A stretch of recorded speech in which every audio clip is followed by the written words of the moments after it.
Hey guys, here is a brief explanation on the Lab 13 DNA restriction analysis, PCR, and understanding how to fill out the table and the graph.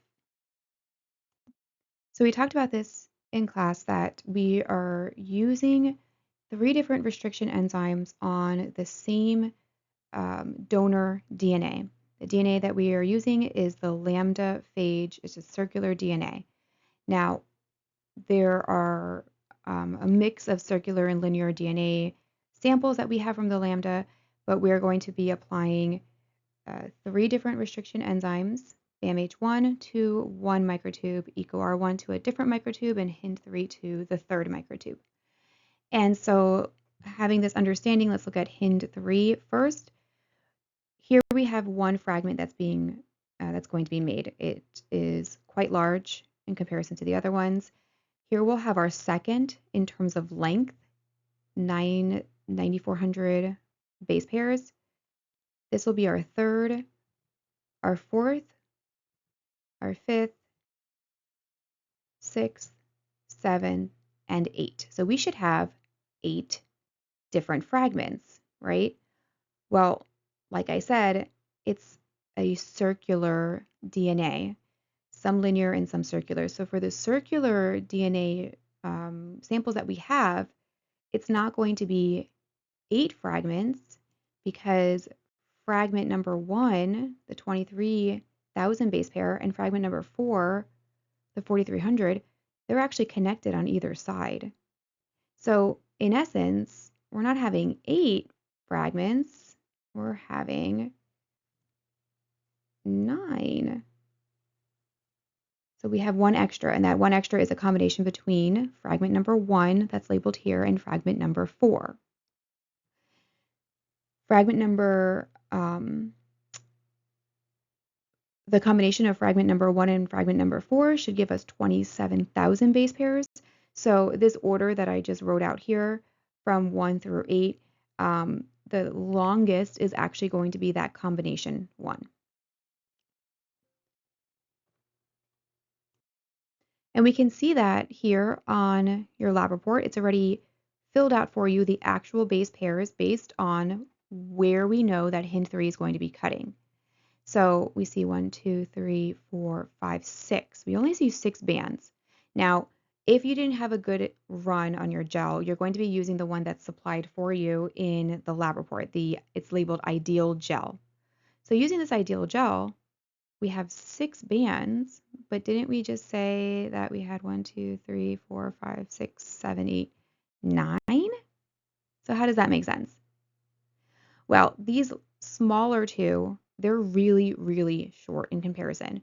So these are actually not going to show up because they've actually fallen off the gel. By the time all this separation has occurred, these teeny tiny little ones are no longer on the gel. They're floating around in that buffer, technically.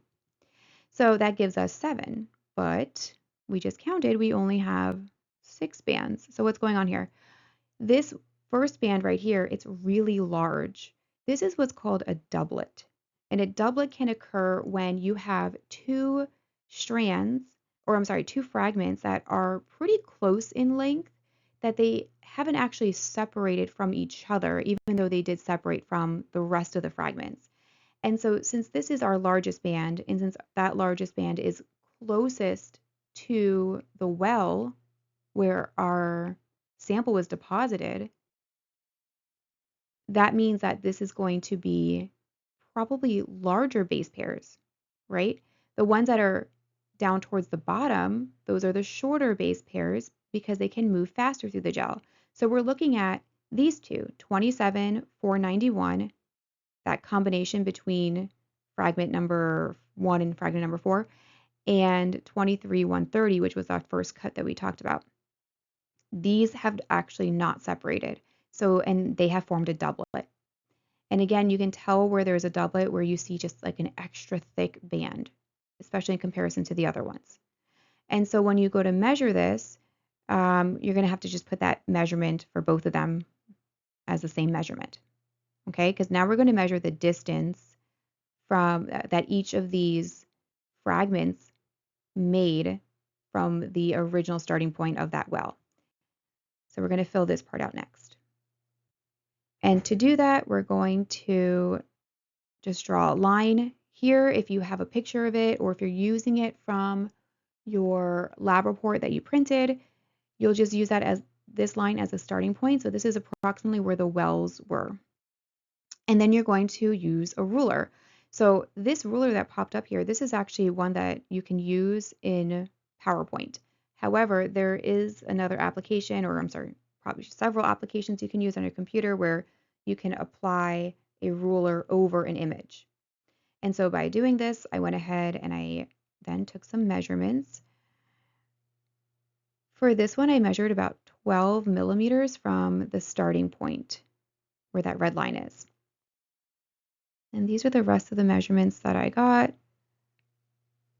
And of course, I'm not taking any measurements from the bottom two small fragments because they have run off the gel.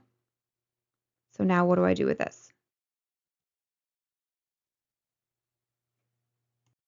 Now that I've taken this measurement, I'm going to go ahead and look back at BAM-H1. And I'm going to look back at that image where it shows where those fragments should be so we can write down what the actual base pairs are, and then we'll go ahead and apply the same kind of information.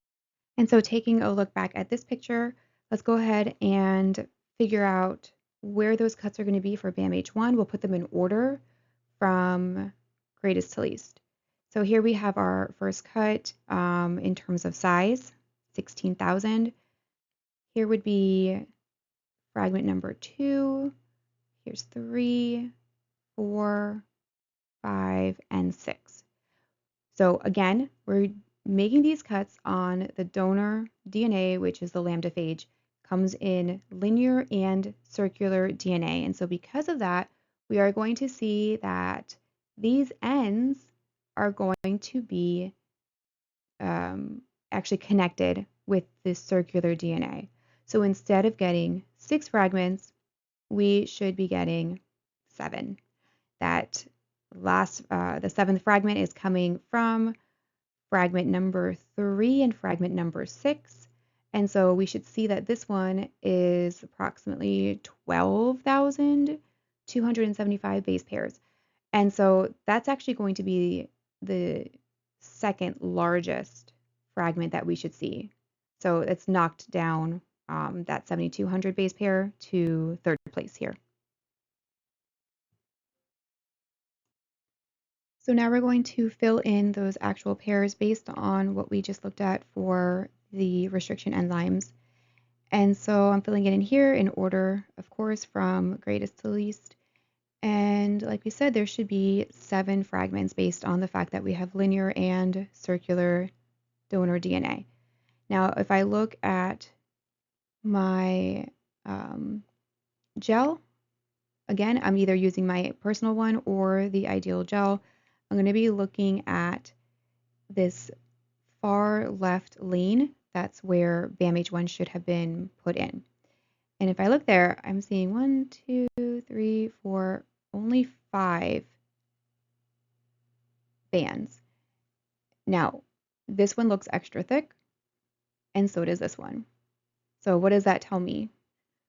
Based on what we just talked about with the HIND3, you're going to see that we have 2 doublets on this particular lane.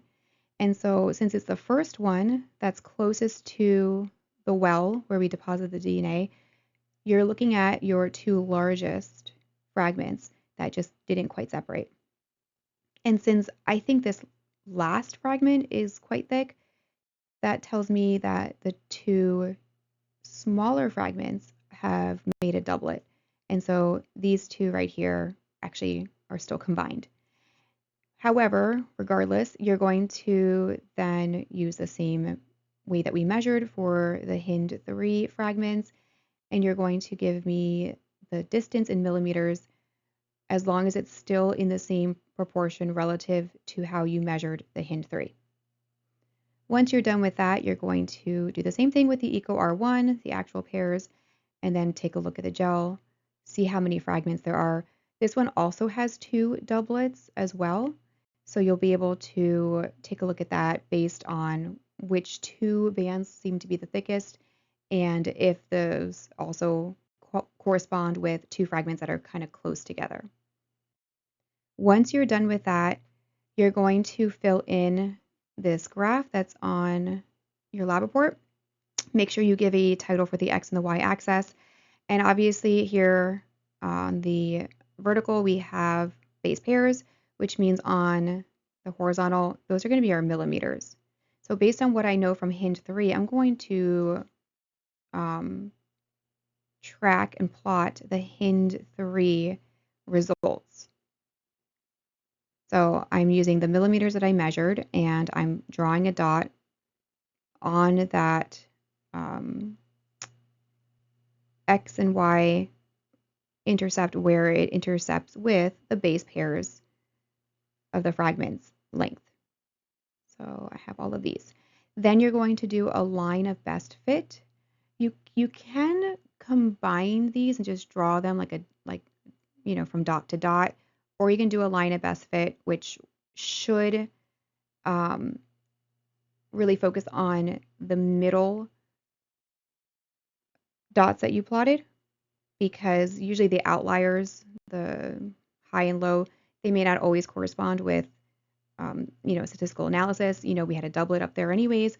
So you can do this, or you can connect them however way you please. By using this, you're then going to use the measurements that you took for the actual measurements of BAMH1 and EcoR1, plot them, and using the line of best fit, figure out what the actual fragment length, the measured fragment length is compared to the actual based on what we know from those restriction enzymes. And that's it. I hope that explains how to complete your lab report.